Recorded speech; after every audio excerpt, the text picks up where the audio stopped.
kulanti wanaagsan daawadayaal halkan waa telefishinka caalamiga ee deegaan channel TV daawadayaal maanta barnaamijkeena faaqidada wargeyska waxaan ku soo qaadanaynaa cilaaqaadka maryaha dhiigga la kala furtay ee Imaaraadka Carabta iyo wadanka Soomaaliya daawadayaal hadaba barnaamijkeena hadaynu hore ugu dhaadhacno waxaynu ka dhareegsanahay inuu cilaaqaadka labada wadan intii muddo aba maalinba maalinta ka dambaysa uu ka sii xumaanayay sidii hore waxaana ciladu ka kacday kadib markii heshiiskii dekada Berbera ay wada galeen Imaaraadka Itoobiya iyo Somaliland dawladda federaalka Soomaaliyana ay u aragtay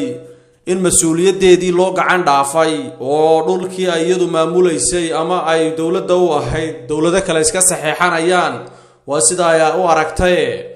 hadaba daawadayaal waxa soo taraya inuu cilaaqaadka labada wadan marba marka ka dambaysa sii xumaanayo toddobaadkana markab weyn ayay Imaaraadku kaga soo gurteen alaabtoodii magaalada Muqdisho waxaanay geeyeen bal leeyahay magaalada Berbera walow kamarada iyo saxaafada laga qariyay markabkaasi iyo wixii uu siday uu ka soo qaaday Muqdisho inay ciidan ahaayeen iyo in kale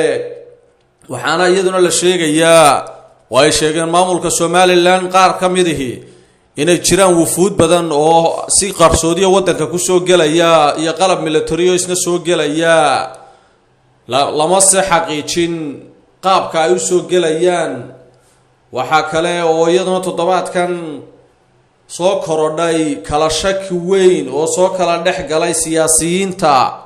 dawladda Soomaaliya iyo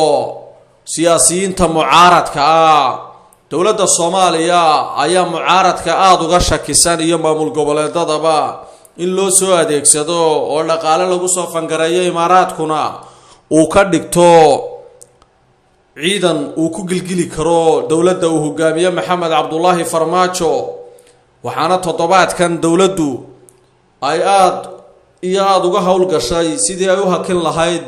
isu soo bax mucaaradku ay isugu iman lahaayeen magaalada Nairobi iyo xafladaha ay ku qabsan lahaayeen siyaasiyiin caan oo mucaaradka ka tirsan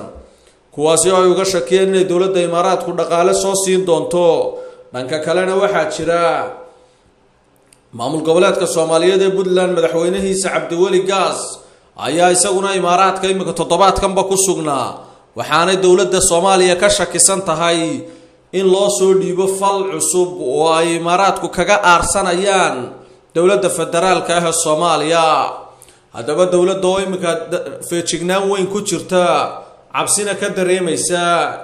in ay u dhigaan hantaaqo Imaaraadka Carabtu ayaa waxa la sheegayaa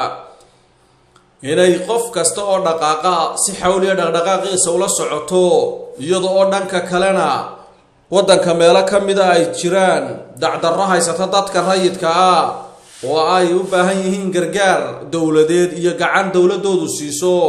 hase yeeshee dawladina ay ku mashquulsan tahay sidii ay isaga dhicin lahayd baa la yiri Imaaraadka Carabta iyo xulufo xoog leh oo ku leeyahay gudaha wadanka